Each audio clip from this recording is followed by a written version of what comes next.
എല്ലാവർക്കും നമസ്കാരം. നിത്യാനന്ദ യോഗ കേന്ദ്രത്തിൻ്റെ പുതിയൊരു വീഡിയോയിലേക്ക് ഏവർക്കും സ്വാഗതം. ഏകപാദ പ്രണാമാസനം, ഭൂനമനാസനം, നിരാലംബ ഭുജംഗാസനം, സമവേദ പ്രാണായാമം ഇവയാണ് ഇന്നിവിടെ ചെയ്യാൻ പോകുന്നത്. ഇവ എങ്ങനെ ചെയ്യുന്നുവെന്നും ഇതിൻ്റെയൊക്കെ ഗുണങ്ങൾ എന്തൊക്കെയാണെന്നും നമുക്ക് നോക്കാം. ഇന്നത്തെ ക്ലാസ്സിലേക്ക് നമുക്ക് വിശദമായി കടക്കാം. ഇന്ന് ആദ്യം ചെയ്യാൻ പോകുന്നതാണ് ഏകപാദ പ്രണാമാസനം. ഈ ആസനം ചെയ്യുന്നതിനായി ഇരു കാലുകളും ചേർത്ത് വെച്ച് നട്ടെല്ല് നിവർന്ന് നിൽക്കുക. കൈകൾ രണ്ടും ശരീരത്തോട് ചേർത്ത് കമഴ്ത്തിയും വെക്കേണ്ടതാണ്. ഇനി വലതുകാലിൻ്റെ മുട്ടുമടക്കി ഇരു കൈകളുടെയും സഹായത്തോടെ ഇടതു തുടയുടെ വലതുവശത്തായി ചേർത്ത് വെക്കേണ്ടതാണ്. അതിനുശേഷം ഇരു കൈകളും നെഞ്ചോട് ചേർത്ത് തൊഴുതു പിടിക്കുകയും ഈ നിലയിൽ നിന്നുകൊണ്ട് ശ്വാസം ഉള്ളിലേക്ക് എടുക്കുകയും പുറത്തേക്ക് വിടുകയും ചെയ്യാവുന്നതാണ്. എത്രത്തോളം സമയം ഈ നിലയിൽ തുടരാൻ സാധിക്കുമോ അത്രത്തോളം സമയം തുടരുക. ബുദ്ധിമുട്ട് തോന്നുമ്പോൾ ശ്വാസം പുറത്തേക്ക് വിട്ടുകൊണ്ട് കാല് താഴ്ത്തി വെച്ച് വിശ്രമിക്കാവുന്നതാണ്. ഇതേ രീതിയിൽ തന്നെ ശ്വാസം ഉള്ളിലേക്ക് എടുത്തുകൊണ്ട് ഇടതുകാലിൻ്റെ മുട്ട് മടക്കിക്കൊണ്ടു വരികയും ഇരു കൈകളുടെയും സഹായത്തോടെ വലതുകാലിൻ്റെ ഇടതുവശത്തായി ഉറപ്പിച്ചു വെക്കുകയും ചെയ്യുക. ഈ അവസ്ഥയിൽ ശ്വാസോച്ഛ്വാസം ചെയ്യാവുന്നതാണ്. പറ്റുന്നത്ര സമയം ഈ നിലയിലും തുടരാൻ ശ്രമിക്കുക. ബുദ്ധിമുട്ട് തോന്നുമ്പോൾ കാലുകൾ താഴ്ത്തി വെച്ച് വിശ്രമിക്കുകയും ഇതേ രീതിയിൽ തന്നെ ഇരു കാലുകളും മാറി മാറി 3-4 തവണ കൂടി ആവർത്തിക്കുകയും ചെയ്യുക. ഈ ആസനം ചെയ്യുന്നത് മൂലം ശരീരത്തിന് ശരിയായ രീതിയിൽ ബാലൻസ് ലഭിക്കുന്നതിന് സഹായിക്കുന്നു. തുടകൾ, കാലുകൾ, കണങ്കാലുകൾ എന്നിവയിലെ പേശികളെ നല്ല രീതിയിൽ ശക്തിപ്പെടുത്തുന്നതിനും ഈ ആസനം ചെയ്യുന്നത് മൂലം സാധിക്കുന്നതാണ്. ഇനി അടുത്തതായി ഭൂനമനാസനം ചെയ്യുന്നത് എങ്ങനെയെന്ന് നമുക്ക് നോക്കാം. ഇത് ചെയ്യുന്നതിനായി ഇരു കാലുകളും നീട്ടിവെച്ച് നട്ടെല്ല് നിവർന്നിരിക്കുക. ഇനി ശ്വാസം ഉള്ളിലേക്ക് എടുത്തുകൊണ്ട് ഇരു കൈകളും ശരീരത്തിന് വലതുവശത്തായി കൊണ്ടുവരികയും തറയിൽ പതിച്ചു വെക്കുകയും ചെയ്യുക. ശ്വാസം പുറത്തേക്ക് വിട്ടുകൊണ്ട് ശരീരം വലതുവശത്തേക്ക് ചെരിച്ചു കൊണ്ടുവരികയും കഴിയുന്നത്ര മുന്നോട്ട് കുനിഞ്ഞു വന്ന് നെറ്റി തറയിൽ മുട്ടിക്കാൻ ശ്രമിക്കുകയും ചെയ്യുക. എത്രത്തോളം താഴ്ന്നു വരാൻ പറ്റുമോ അത്രത്തോളം താഴ്ന്നു വന്നാൽ മതിയാകും. ഇത് ചെയ്യുമ്പോൾ പൃഷ്ഠഭാഗവും കാൽ തുടകളും തറയിൽ നിന്ന് ഉയർന്നു പോകാതിരിക്കാൻ പ്രത്യേകം ശ്രദ്ധിക്കുക. ഈ അവസ്ഥയിൽ ഇരുന്നു കൊണ്ട് പറ്റുന്നത്ര സമയം ശ്വാസം എടുക്കുകയും വിടുകയും ചെയ്യാവുന്നതാണ്. ബുദ്ധിമുട്ട് തോന്നുമ്പോൾ ശ്വാസം ഉള്ളിലേക്ക് എടുത്തുകൊണ്ട് ശരീരം നേരെ കൊണ്ടുവരികയും അല്പസമയം വിശ്രമിക്കുകയും ചെയ്യുക.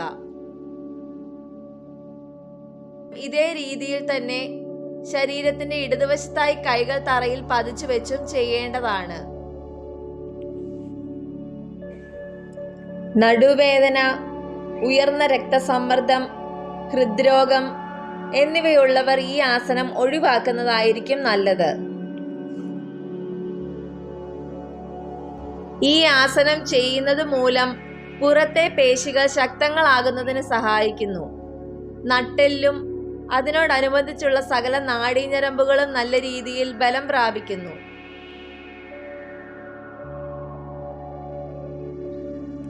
അരക്കെട്ടിനും അതിനോടനുബന്ധിച്ചുള്ള സകല നാഡീഞരമ്പുകൾക്കും നല്ല രീതിയിൽ ഉത്തേജനം ലഭിക്കുന്നതിന് സഹായിക്കുന്നു.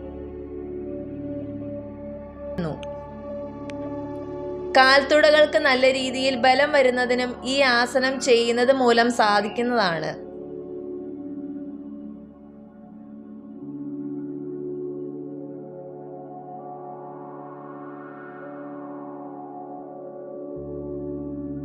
ഇനി അടുത്തതായി നിരാലംബ ഭുജംഗാസനം ചെയ്യുന്നത് എങ്ങനെയെന്ന് നമുക്ക് നോക്കാം. ഇത് ചെയ്യുന്നതിനായി ഇരു കാലുകളും ചേർത്ത് വെച്ച് കമിഴ്ന്നു കിടക്കുക. കൈകൾ രണ്ടും ശരീരത്തോട് ചേർത്ത് പതിച്ചും വെക്കേണ്ടതാണ്. ഇനി ഇരു കൈകളും മുന്നോട്ട് കൊണ്ടുവരികയും വിരലുകൾ പരസ്പരം കോർത്തു പിടിക്കുകയും ചെയ്യുക. അതിനുശേഷം കൈകൾ തലയ്ക്ക് പുറകുവശത്തായി കൊണ്ടുവന്ന് വെക്കുകയും ചെയ്യേണ്ടതാണ്. സാവധാനം ശ്വാസം ഉള്ളിലേക്ക് എടുത്തുകൊണ്ട് നെഞ്ചും തലയും കഴിയുന്നത്ര ഉയർത്തിക്കൊണ്ട് വരികയും ശ്വാസം വിട്ടുകൊണ്ട് താഴ്ത്തി തറയിൽ പതിച്ചു വെക്കുകയും ചെയ്യുക. ഇതേ രീതിയിൽ 10-12 തവണ ആവർത്തിക്കാവുന്നതാണ്. ശ്വാസം ഉള്ളിലേക്ക് എടുത്തുകൊണ്ട് ഉയർന്നു വരികയും ശ്വാസം വിട്ടുകൊണ്ട് താഴ്ത്തി തറയിൽ പതിച്ചു വെക്കുകയുമാണ് ചെയ്യേണ്ടത്. ബുദ്ധിമുട്ട് തോന്നുമ്പോൾ വിശ്രമിക്കുകയും ഇതേ രീതിയിൽ തന്നെ 3-4 തവണ കൂടി ആവർത്തിക്കുകയും ചെയ്യുക. ഇത് ചെയ്യുന്നത് മൂലം ദഹനപ്രക്രിയകൾ ശരിയായ രീതിയിൽ നടക്കുന്നതിന് സഹായിക്കുന്നു. നട്ടെല്ലിന് നല്ല രീതിയിൽ അയവും ദൃഢതയും കൈവരുന്നു. തൈറോയിഡ് ഗ്രന്ഥികളുടെ താളപ്പിഴകൾ പരിഹരിക്കപ്പെടുന്നു. ശാരീരിക വൈകല്യങ്ങൾക്ക് ശമനം കാണാൻ സാധിക്കുന്നു. ഇനി അടുത്തതായി പ്രസാരിത പാദഹസ്ത സർവങ്കാസനം ചെയ്യുന്നത് എങ്ങനെയെന്ന് നമുക്ക് നോക്കാം. ഇത് ചെയ്യുന്നതിനായി ഇരു കാലുകളും ചേർത്ത് വെച്ച് മലർന്നു കിടക്കുക. കൈകൾ രണ്ടും ശരീരത്തോട് ചേർത്ത് തറയിൽ പതിച്ചും വെക്കേണ്ടതാണ്. സാവധാനം ശ്വാസം ഉള്ളിലേക്ക് എടുത്തുകൊണ്ട് ഇരു കാലുകളും നേരെ മുകളിലേക്ക് ഉയർത്തിക്കൊണ്ടുവരികയും ശ്വാസം പുറത്തേക്ക് വിട്ടുകൊണ്ട് ഇരു കാലുകളും മുട്ടുകൾ മടക്കാതെ തലയ്ക്ക് പുറകുവശത്തായി കൊണ്ടുവരികയും കാലുകൾ തമ്മിൽ പരമാവധി അകലം വരുന്ന രീതിയിൽ തറയിൽ പതിച്ചു വെക്കുകയും ചെയ്യുക. അതോടൊപ്പം തന്നെ ഇരു കൈകളും തലയ്ക്ക് പുറകുവശത്തായി കൊണ്ടുവന്ന് ഇരു കാലുകളുടെയും പെരുവിരലുകളിൽ പിടിക്കുകയും ചെയ്യേണ്ടതാണ്. ഈ അവസ്ഥയിൽ കിടന്നുകൊണ്ട് പറ്റുന്നത്ര സമയം ശ്വാസോച്ഛ്വാസം ചെയ്യുക. ബുദ്ധിമുട്ട് തോന്നുമ്പോൾ ഇരു കാലുകളും ചേർത്ത് കൊണ്ടുവരികയും ശ്വാസം ഉള്ളിലേക്ക് എടുത്തുകൊണ്ട് കാലുകൾ നേരെ ഉയർത്തിക്കൊണ്ടുവരികയും ശ്വാസം വിട്ടുകൊണ്ട് താഴ്ത്തി തറയിൽ പതിച്ചു വെച്ച് വിശ്രമിക്കുകയും ചെയ്യാവുന്നതാണ്. ഈ രീതിയിൽ 2-3 തവണ കൂടി ആവർത്തിക്കുക. ഈ ആസനം അവനവന് എത്രത്തോളം ചെയ്യാൻ സാധിക്കുമോ അത്രത്തോളം ചെയ്താൽ മതിയാകും. ബുദ്ധിമുട്ടിയോ കഷ്ടപ്പെട്ടോ ആസനത്തിന്റെ പൂർണ്ണ അവസ്ഥയിൽ എത്തിച്ചേരേണ്ട കാര്യമില്ല. ഇത് ചെയ്യുന്നത് മൂലം തൈറോയിഡ് ഗ്രന്ഥികളെ ഉത്തേജിപ്പിക്കുന്നതിന് വളരെയധികം സഹായിക്കുന്നു. ഉദരപേശികൾക്ക് നല്ല രീതിയിൽ മർദ്ദം ലഭിക്കുന്നത് കൊണ്ട് തന്നെ ദഹനപ്രക്രിയകൾ ശരിയായ രീതിയിൽ നടക്കുന്നതിന് സഹായിക്കുന്നു. പുറത്തെ പേശികൾ ശക്തങ്ങളാകുന്നതിനും ഈ ആസനം ചെയ്യുന്നത് മൂലം സാധിക്കുന്നതാണ്. നട്ടെല്ലിനുണ്ടാകുന്ന വേദനയ്ക്ക് പരിഹാരം കാണുന്നതിനും ഈ ആസനം ചെയ്യുന്നത് മൂലം സാധിക്കുന്നു. അതേപോലെ തന്നെ അമിതമായ അടിവയറിനെ കുറയ്ക്കുന്നതിനും ഈ ആസനം ചെയ്യുന്നത് മൂലം സാധിക്കും. കുടവയർ കുറയ്ക്കുന്നതിനും ഇത് വളരെയധികം സഹായിക്കുന്നു.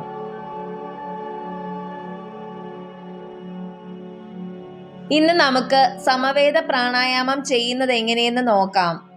ഇത് ചെയ്യുന്നതിനായി സുഖമായി നട്ടെല്ല് നിവർന്നിരിക്കാൻ പറ്റുന്ന ഒരവസ്ഥ തിരഞ്ഞെടുക്കുക.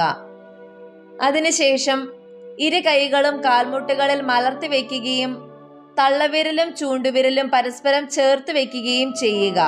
ഈ അവസ്ഥയിൽ നട്ടെല്ല് നിവർന്നിരുന്ന ശേഷം മൂക്കിന്റെ ഇരുദ്വാരങ്ങളിലൂടെയും ശ്വാസം ഉള്ളിലേക്ക് എടുക്കുകയും ഉള്ളിൽ തന്നെ പിടിച്ചു നിർത്തുകയും ചെയ്യുക. അതിനുശേഷം മൂക്കിലൂടെ തന്നെ ശ്വാസം പുറത്തേക്ക് വിടുകയും ചെയ്യാവുന്നതാണ്.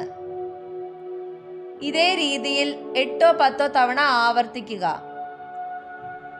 ഇരു മൂക്കിലൂടെയും ശ്വാസം ഉള്ളിലേക്ക് എടുക്കുകയും അല്പസമയം ശ്വാസം ഉള്ളിൽ തന്നെ പിടിച്ചു നിർത്തുകയും ചെയ്ത ശേഷം മൂക്കിലൂടെ തന്നെ ശ്വാസം പുറത്തേക്ക് വിടുകയുമാണ് ചെയ്യേണ്ടത്. ഇത് ചെയ്യുന്നത് മൂലം ശരീരത്തിന് വേണ്ടത്ര ചൂട് ലഭിക്കുന്നതിന് സഹായിക്കുന്നു.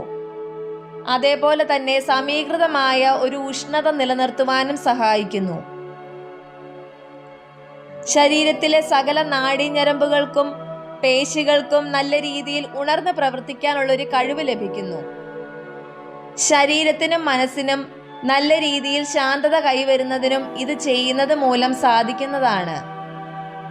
ഇവ ചെയ്തതിന് ശേഷം ശവാസനം ചെയ്തു മാത്രമേ യോഗ പൂർത്തിയാക്കാവൂ.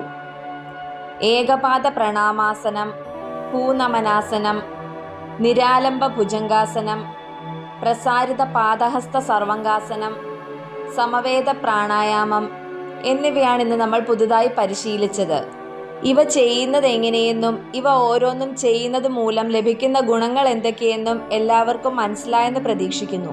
തുടക്കക്കാർക്ക് വളരെ ലളിതമായി അഭ്യസിക്കാവുന്ന രീതിയിലുള്ള ക്ലാസുകളാണ് ഡേ 1 മുതൽ ഡേ 30 വരെ ഉൾപ്പെടുത്തിയിരുന്നത്. ഇനി അടുത്ത വീഡിയോ മുതൽ ഓരോ രോഗങ്ങളെക്കുറിച്ചും അവ ചേർത്ത് നിൽക്കുന്നതിനായി പരിശീലിക്കാവുന്ന ആസനങ്ങളെക്കുറിച്ചും പ്രാണായാമങ്ങളെക്കുറിച്ചുമാണ് വിശദീകരിക്കുന്നത്.